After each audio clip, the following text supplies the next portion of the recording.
여러분 많이 알고 계시는 소설인데요. 톨스토이의 단편 사람에겐 얼마만큼의 땅이 필요한가 이야기를 잠시 드리면서 말씀을 시작하려고 합니다. 여기 내용에는 소장농 바흠이라고 하는 사람의 이야기가 나오죠. 이 사람의 꿈은 자기의 땅을 갖고 그 땅에서 농사를 짓는 일입니다.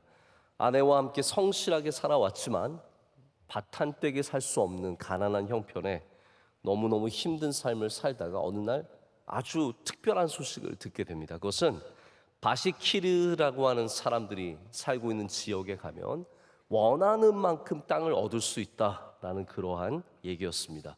그래서 그 사람은, 이 바흠은 갖고 있는 재산 얼마 되지도 않는 걸 다 정리한 다음에 아내와 함께 이 바스키리인들이 있는 곳으로 가게 되었습니다.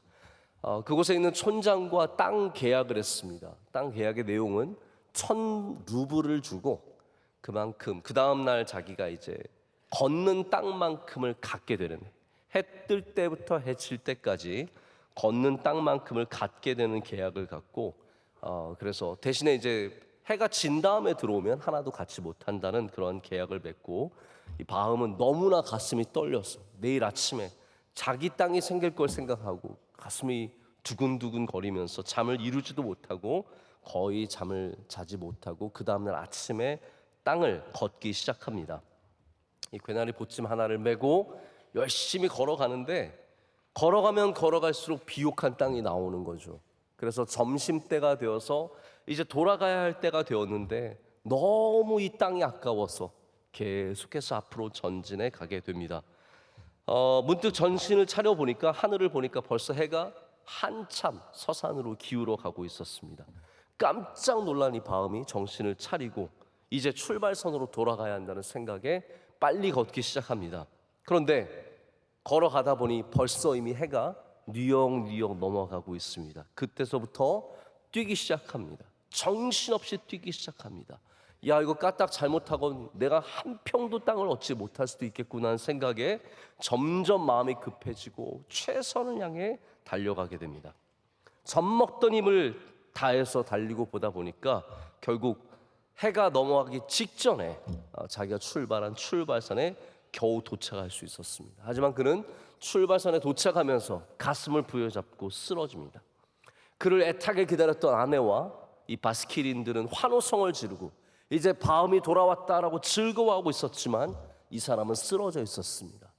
촌장이 다가가서 넘어진 바흠을 일으키려고 하자 이미 바흠은 목숨을 다 거둔 이유였습니다.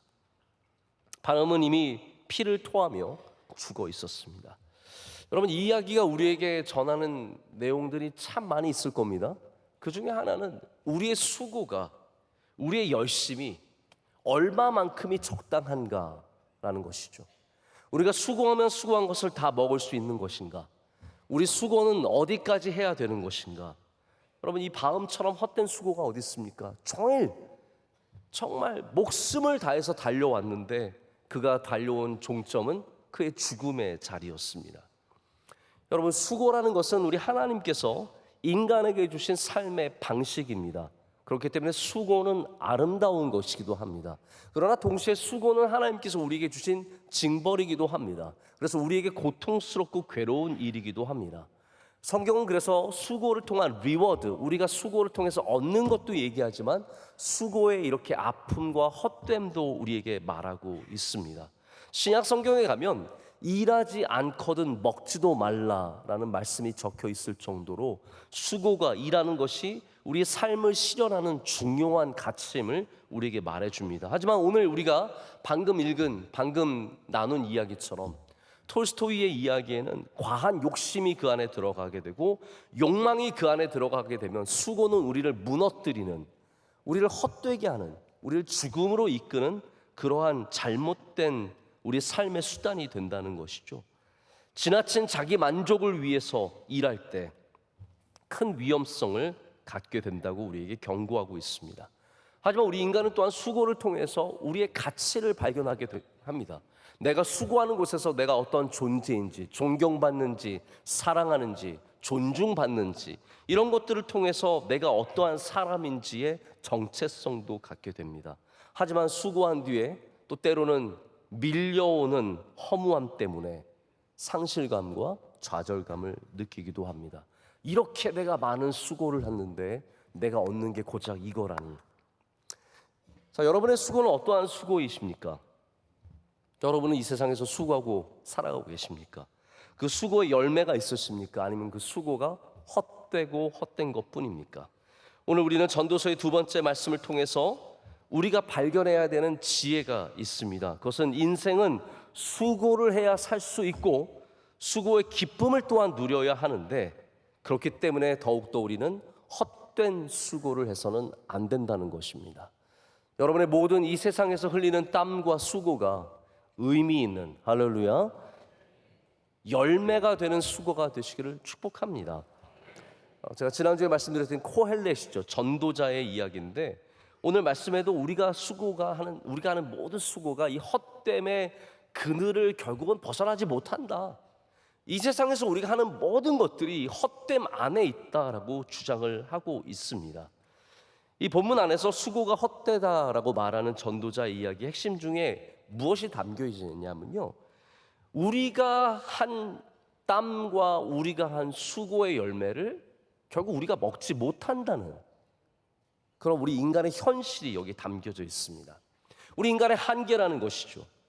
인간의 한계 중에 하나는 시간입니다. 우리는 다 시간의 틀 안에서 살아가고 있습니다. 단 한 명도 인간이 이 시간 밖으로 탈출해 본 적이 없습니다.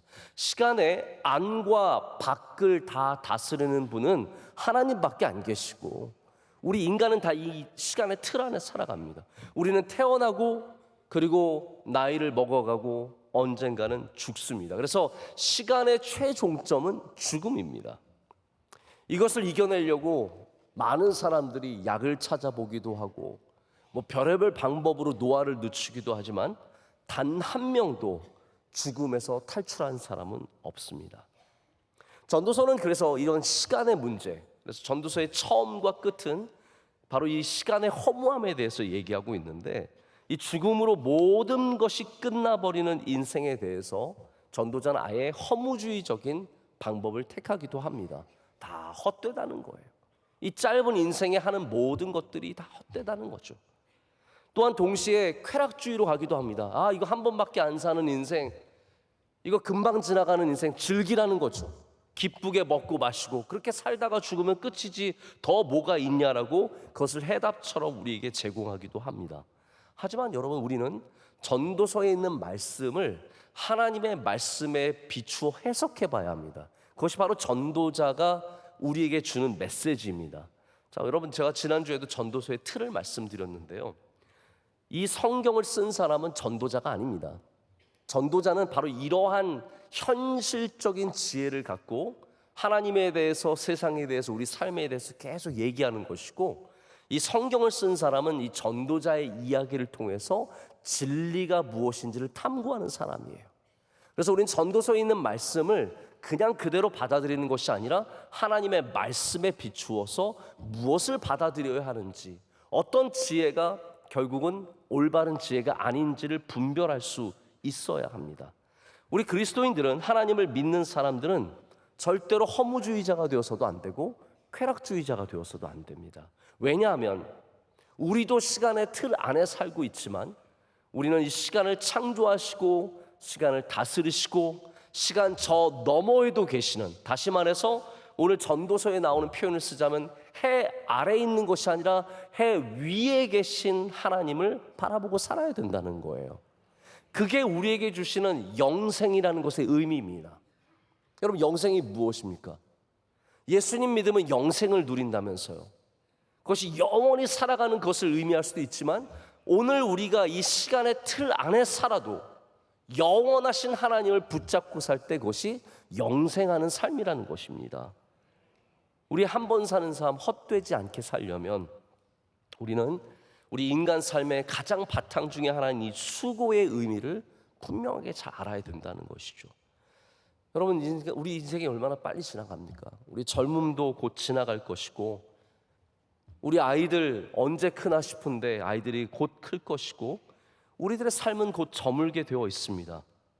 우리가 아무리 많은 수고를 해도 우리 시간의 틀 안에 살고 있기 때문에 이 수고의 열매가 나만 따먹는 건 아니라는 거예요. 결국은 이것이 다음 사람들, 다음 세대에게 넘어가게 되어 있다는 것이죠. 근데 전도자는 이거를 다 헛되다는 겁니다. 여러분, 이것이 헛된 겁니까? 아니면 보람된 것입니까? 오늘 우리가 그것을 좀 지혜서를 살피면서 하나님의 말씀을 비추어 반드시 확인해 봐야 합니다. 자, 아까 말씀드린 것처럼 코엘렛은 수고의 헛됨을 계속해서 강조하고 있습니다. 수고라는 단어가 성경에서 가장 많이 나오는 곳이 바로 이 전도서입니다. 얼마나 인간의 삶에 수고가 많으면 전도자가 내내 수고를 얘기하겠습니까? 구약에 약 한 50번 정도가 나오는데 그 반이 전도서에 담겨 있어요. 그러니까 이 전도자가 수고에 대해서 얼마나 많은 생각을 해봤겠습니까? 근데 오늘 18절에 이렇게 시작하고 있습니다. 내가 해 아래에서 내가 한 모든 수고를 미워하였노니 이는 내 뒤를 이을 이에게 남겨주게 됨이라. 그럼 이게 무슨 얘기입니까? 이 코엘렛이 보기에는 아무리 수고하고 애써서 많은 것을 이루어도 결국은 다 그거 남에게 주고 떠나가야 된다는 거예요. 내가 가질 수 있는 것이 많지 않다는 겁니다. 게다가 우리의 미래는 분명합니까? 불분명합니까? 불분명하다는 거예요. 내가 남겨준 것을 지혜자가 받을지 아니면 아주 멍청한 우매자가 받을지 아무도 모른다는 거죠. 우리의 가정을, 우리의 기업을, 아니 이 교회를 다음 세대가 이어가는데 이 다음 세대 이어받을 사람이 훌륭한 사람인지 나쁜 사람인지, 이거 완전히 말아 호롱 먹을 사람인지 아니면 더 성대하게 할 사람인지 우리가 그걸 전혀 모른다는 거죠. 내가 아무리 많은 지혜를 갖고 남겨주어도 결국은 우매자가 와서 다 관리하면 그게 무슨 소용이 있냐라는 거예요.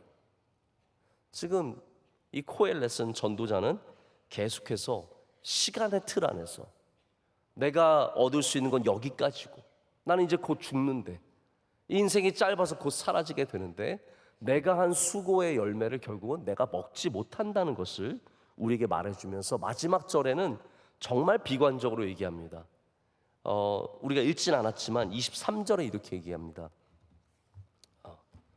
읽었네요. 마지막 절인데 다 함께 한번 23절을 같이 한번 읽어보실까요?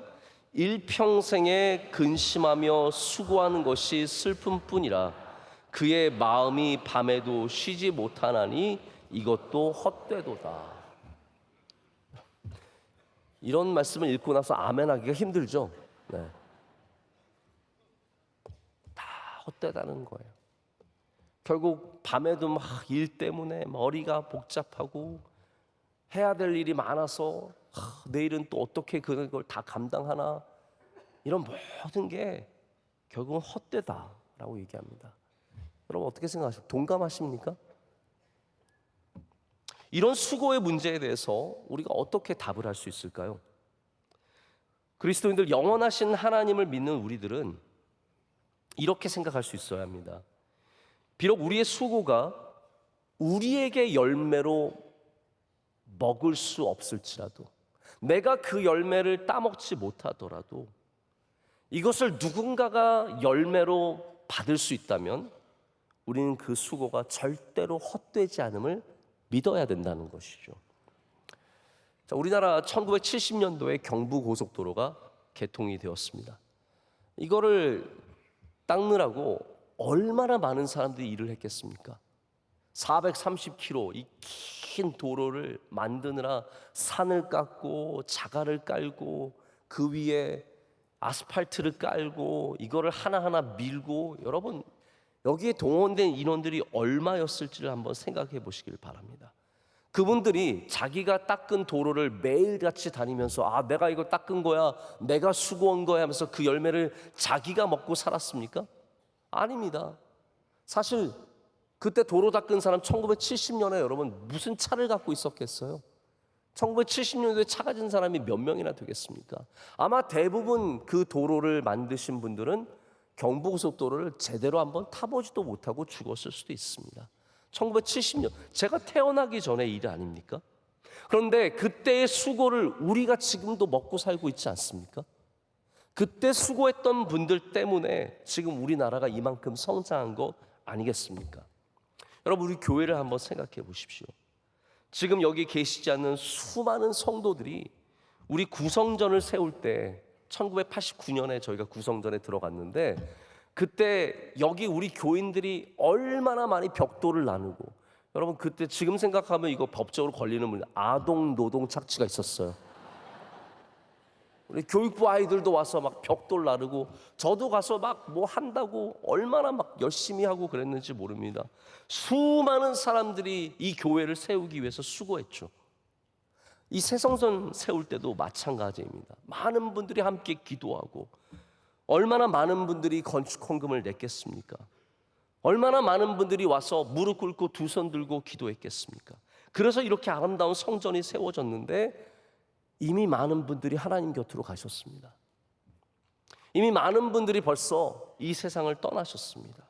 어떤 분들은 이민으로, 지방으로, 이사로 아이들과 함께 다른 곳으로 가시면서 지금은 다른 곳에서 신앙생활 하시는 분들도 많이 계십니다. 자, 그러면 그분들의 수고는 헛된 것일까요? 내가 이 벽돌을 쌓았는데, 내가 여기 건축 헌금했는데 내가 누르지 못하니까 헛된 것입니까? 그렇지 않습니다. 그 수고가 얼마나 값지며 얼마나 아름다우며 얼마나 귀한 열매로 남아있는지 모릅니다.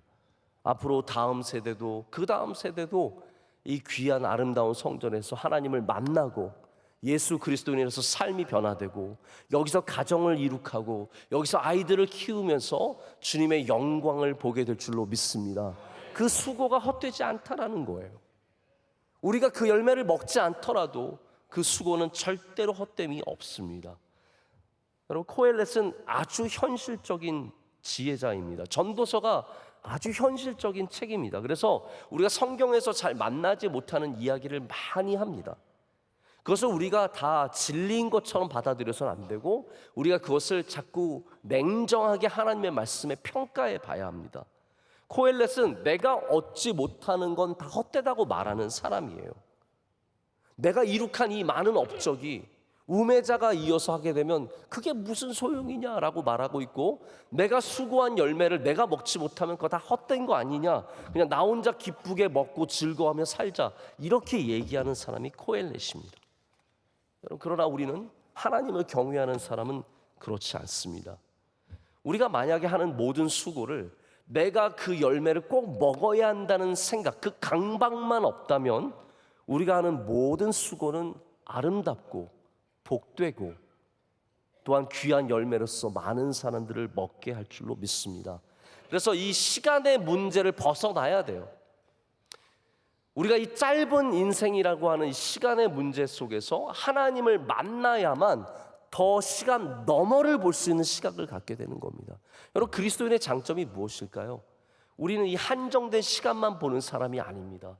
우리는 그 너머를 볼 수 있어야 하고, 거기에도 하나님이 여전히 역사하심을 믿어야 할 줄로 믿습니다.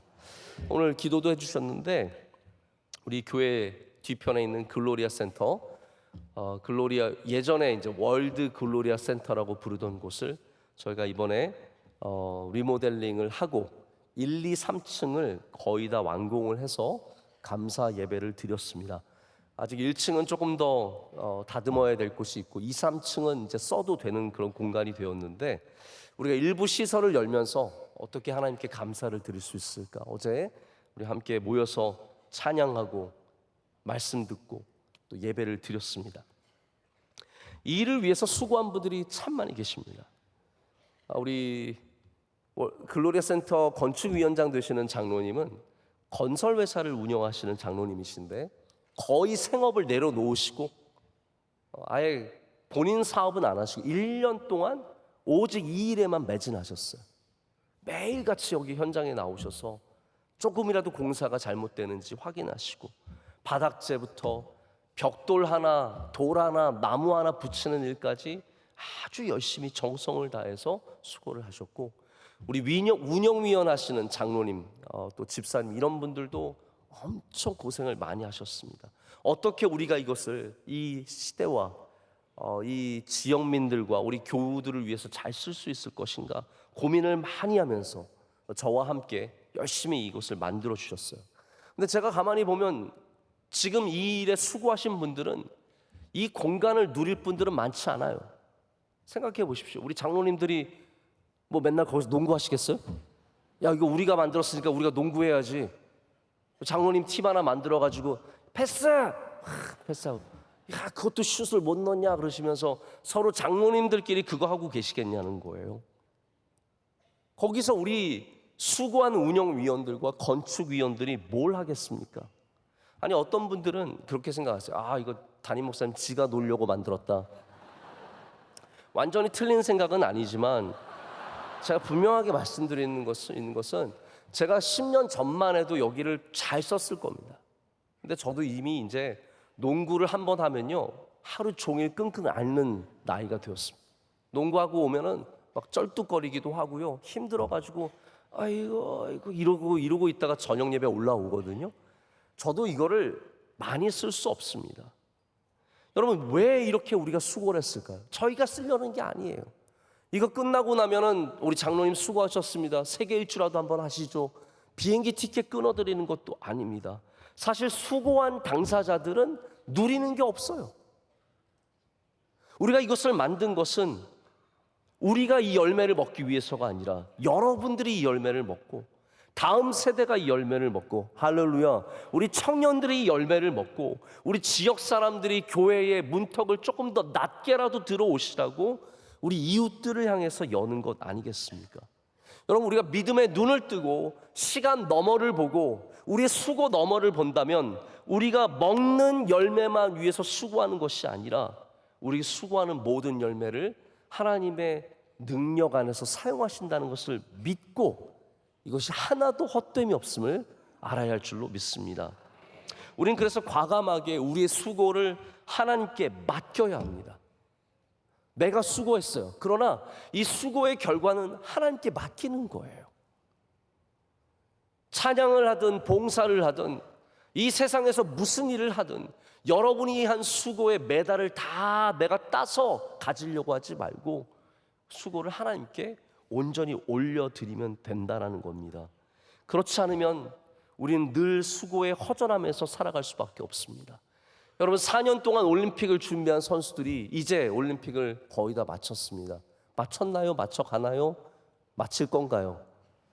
뭐 어쨌든 우리나라 여자 단체 탁구 선수들도 동메달을 따고 이번에 의외로 메달을 많이 땄어요. 얼마나 감사한지 몰라요. 뭐 양궁은 싹 쓸어왔어요. 그래서 여러분, 우리가 탁구가 중국한테 질 때 그러려니 해야 돼요. 우리가 양궁 다 먹는 거랑 똑같아요. 아무리 기쓰고 애써도 끝에는 우리가 슈로프에서 끝내듯이 듀스 아무리 가도 중국 애들이 야야 샹샹 하면 이기는 거, 그 사람들 다 이기는 거예요. 우린 들러리 서는 거예요. 근데 여러분, 이 수고를 많이 한 젊은이들이 4년 동안 애썼는데 메달을 못 따고 돌아오잖아요. 그러면 헛됩니까? 아니라는 거예요. 그 수고를 하나님께 올려드릴 줄 아는 사람은 메달이 없어도 큰 기쁨과 감사함과 만족함으로 돌아올 수 있다는 거죠. 우리의 수고가 반드시 메달이 되는 건 아닙니다. 우리의 수고가 다 트로피가 되는 게 아닙니다. 여러분의 수고가 교회에서 다 직분으로 변화되는 것도 아니에요. 그렇지만 우리는 이것을 하나님께 드릴 수 있어야 합니다. 그럴 때 이 수고가 정말로 가치 있는, 시간을 넘어 이어가는 열매가 된다는 말이죠. 제가 새벽 예배 때 한번 드렸던 얘기인데 여러분께 다시 한번 좀 나누고자 이야기를 드립니다. 폴 트립이라고 하는 미국의 유명한 목사님이 있는데 이분이 쓰신 리드, 이끔이라고 하는 책에 나오는 내용이에요. 이분이 젊어서 목회자가 된 다음에 학교를 세우고 싶은 부르심을 받아서 이분이 정말 영혼을 갈아 넣어서 학교를 세웠습니다. 커리큘럼을 하나하나 기독교 교육에 맞게 짜고 교사들 한 명 한 명 자기가 면접하고 가장 적합한 교사를 택해서 기독교 사립학교를 아름답게 세웠습니다. 이 학교가 잘 됐습니다. 펀딩을 가져오기 위해서 많은 사람들을 만나서 많은 펀딩을 유치하고 그래서 좋은 학교로 발전해가고 있던 때였습니다. 밤낮 없이 수고하고 있는데 어느 날 목요일 저녁에 갑자기 꿈도 꾸지 못한 일이 목사님에게 일어납니다. 자신이 이사장으로 있는 이 학교에 이사들이 긴급 회의를 소집해서 자신을 배제하고 자기들끼리 모여서 이사장 목사님을 해임하고 이 학교를 자기들이 먹어버렸습니다. 한마디로 먹어버리고 후루룩 먹어버린 거예요. 자기가 평생에 그 많은 수고를 해서 세운 학교인데 이렇게 나쁜 사람들 몇 명이 작당해서 학교를 먹었으니 얼마나 가슴이 아프고 큰 충격을 받았겠습니까? 이분은 집으로 돌아가는 길 내내 좌절감과 상실감과 아픔과 배신감과 수많은 인간적인 감정 때문에 감당할 수 없는 상처를 갖고 집으로 들어가서 사모님에게 이렇게 얘기했어요. 사모님, 여보, 내가 쫓겨났습니다. 내가 이 학교를 빼앗겼습니다. 사모님도 그 이야기를 듣고 같이 충격에 빠졌습니다. 처음에 트림 목사님이 일어났을 때 너무너무 하나님께 원망스러웠다는 거예요. 하나님, 제가 이 한 수고가 무엇입니까? 내가 세운 이 학교인데 이걸 이렇게 나쁜 사람들이 가져갈 수 있습니까? 그런데 기도를 하면 할수록 하나님께서 그 마음 가운데 예수 그리스도가 중심이 된 복음을 기억하게 하셨어요. 그것이 무엇입니까? 이 학교의 주인도 예수님이시라는 거죠. 내가 아니라는 거예요. 내 건 줄 알고 내가 수고해서 내가 이 열매를 먹고 내가 영원토록 이 학교를 다스리고 내 건 줄 알았던 그 삶이었는데 예수 그리스도가 중심이라는 그 복음을 회복하면서 목사님은 그 학교를 내려놓게 되었어요. 내가 수고했지만 이 열매는 하나님께서 거두시도록, 내가 고생했지만 내 건 줄 알았지만 이제는 하나님의 것임을 인정하면서 자유함을 갖게 되고 학교를 그분들이 잘 운영하도록 축복해 줬다는 거예요. 여러분, 의외로 우리 가운데 수고가 없어진, 나의 수고의 열매가 사라지는 것을 못 견디는 사람들이 있습니다. 내가 한 것들은 눈으로 봐야 되고요, 내가 한 것들은 지켜야 돼요.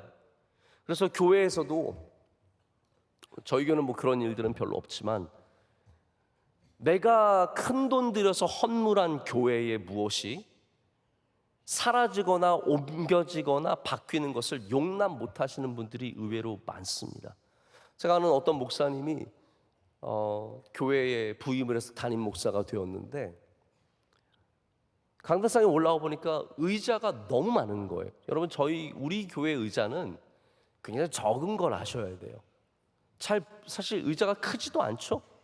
원로 목사님께서 우리 의자를 아주 소박하게, 아주 단순하게 이렇게 만들어 놓으셨어요. 근데 어떤 교회는 이 목회자의 권위를 내세우기 위해서인지 몰라도 의자가 무슨 왕좌 같아요. 막 키가 이만한 거를 뒤에다가 막 7개, 10개 갖다 놓은 그런 교회들이 있습니다. 이 교회도 마찬가지였어요. 교인들 숫자와 의자 숫자가 비슷한 거예요. 교인도 몇 명 안 되는데 의자가 10개가 앞에 나와 있으니 이게 얼마나 답답합니까? 그래서 목사님이 의자를 한 7개를 뺐대요. 근데 그 다음 주부터 의자도 빠지고 한 권사님도 빠지는 거예요. 자꾸 권사님 가정이 나오질 않는 거예요. 알아보니까 그 권사님 가정이 헌물한 의자였어요. 물론 그 목사님도 좀 그걸 미리 알아서 권사님께 좀 양해를 구하고 뺐어야 하는데, 아무튼 그 권사님은 시험 든 거예요. 내가 헌물한 걸, 내 건데 어떻게 우리 집안이 한 거를 빼서 사라지게 할 수 있느냐. 그래도 3개는 남겨놨잖아요. 권사님이 감당하지 못하는 거예요. 그래서 그 목사님 결국은 의자 7개 다시 다 갖다 놨대요. 다시 10개로 만들고 그 권사님 가정도 회복하시고. 여러분, 이런 일들이 얼마나 많은지 모릅니다. 피아노면 피아노, 십자가면 십자가, 강대상이면 강대상, 헌물이 우상이 될 때가 얼마나 많은지 모릅니다. 여러분, 다 그게 수고를 영원히 간직하고 싶은 마음 때문 아닙니까? 여러분, 우리의 수고가 다 하나님께 올려지면 이미 완전해진 것입니다. 근데 우리는 그것을 눈으로 봐야 되고 남겨야 되고 이런 집착하면 마음을 갖게 되는 것이 얼마나 쉬운지 모릅니다. 여러분, 수고를 하나님께 드리면 자유함이 있고 아무것도 헛되지 않습니다. 내가 쌓은 것이 단 하나 남지 않아도 그 수고가 헛되지 않다는 말이죠. 하나님께 드려지면 그렇습니다. 훌륭한 주의 종들은 그래서 사람에게 충성하지 않게 하고 하나님께 충성하게 해야 합니다. 그 수고를 사람을 향한 수고, 내가 뭔가를 얻고자 하는 수고가 아니라 하나님께 드리는 수고로 만들 수 있어야 합니다. 이야기가 좀 기니까 짧게 말씀을 드리자면, 다윗이 블레셋과의 전쟁을 하고 있었는데 마침 베들레헴 근처에서 전쟁을 하고 있었습니다. 그런데 베들레헴 가니까 옛날에 마셨던 베들레헴 우물물이 마시고 싶은 거예요. 그래서 저 성경에 이게 분명하게 나와 있지 않은데 어떻게 다윗이 말을 했는지 잘 모르겠어요. 바깥에 나와서 달빛에 거닐면서 베들레헴 물 좀 마시면 좋겠다 그랬는지, 아니면 속으로 그냥 조용히 베들레헴 물 한번 마셔봤으면 좋겠다 이렇게 했는지 우리는 알 수 없지만, 세 용사가 목숨을 걸고 적진을 뚫고 베들레헴으로 들어가서 그 우물물을 길어옵니다. 그랬더니 다윗이 이걸 받고 기가 막힌 거예요. 야, 이 사람들이 목숨을 걸고 수고해서 가져온 거예요. 그래서 다윗이 어떻게 합니까? 내가 이 피와 같은 물을 마실 수 없다라고 해서 바닥에 붓죠. 근데 여러분, 많은 사람들이 이거를 그냥 바닥에 버렸다라고 생각을 하는데 그게 아니라, 바닥에 붓는다는 그 단어가 전제로 하나님께 드린다는 뜻입니다. 전제는 물이나 기름 같은 걸 쏟아서 드리는 제사를 전제라고 하는데, 다윗이 다시 말하자면 나에게 한 수고와 충성을 하나님께 드렸다는 거예요. 하나님께 드림으로 말미암아 이 세 사람의 수고가 단순히 다윗을 향한 충성이 아니라 하나님께 올려지는 제사가 되도록 변화시킨 겁니다. 여러분, 우리는 늘 수고의 방향과 방식과 목적을 영원하신 하나님께 맞춰야 할 줄로 믿습니다. 말씀을 맺습니다. 저는 아들을 키우시는 분들은 굉장히 성경적인 삶으로 실천하는 분들이라고 생각을 합니다. 여기 아들 있으신 분들 계시죠? 왜냐하면 성경적으로 보면은 모든 수고는 다 남을 위한 것인데, 아들을 키우는 것은 전적으로 남을 위한 일입니다. 다 잘 키워서 남 주는 일이 아들 키우는 일입니다. 어떤 사람이 어느 날 대학에 다니는 아들 전화가 왔습니다. 그래서 전화를 받아보니까 굉장히 낯선 음성이 이렇게 얘기합니다. 당신 아들을 우리가 납치해서 데리고 있으니 1,000만 원을 빨리 계좌로 입금해라. 협박범의 전화였습니다. 이 아버지가 당황하지 않고 이렇게 얘기합니다. 내가 아들을 얼마나 힘들게 키워서 대학까지 보냈는데 1,000만 원밖에 안 하냐고. 그랬더니 협박범이 당황해서 그럼 3,000만 원을 올릴 테니까 3,000만 원 보내라고 했더니, 이 아버지가 가만히 있더니 내 아들을 너희가 데려갔으니 너희가 3,000만 원을 나에게 입금해라. 이렇게 하고 둘 다 무슨 말인지 모르고 끊었다고 합니다.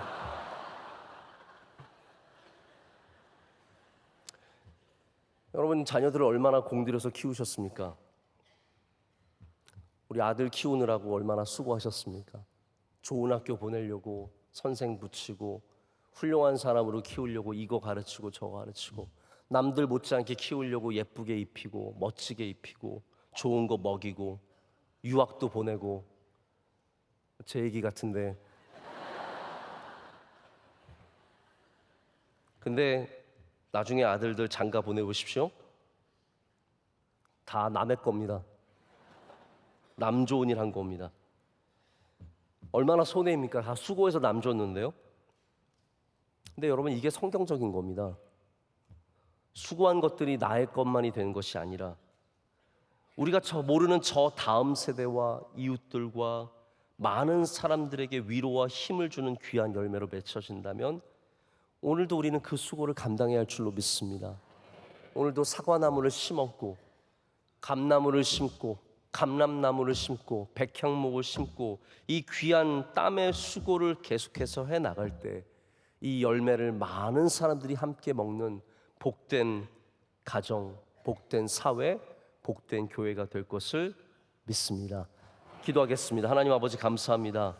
오늘 우리에게 수고의 말씀을 주셔서 감사합니다. 수고하고 무거운 모든 짐진 자들은 예수님께 와서 주님이 주신 쉼을 얻게 하여 주시옵고 위로를 받게 하여 주시오며, 우리 모두가 그 수고의 열매를 보고 먹으며 나누며 살아가는 복을 누리게 하여 주시옵소서. 예수님의 이름으로 기도드립니다. 아멘.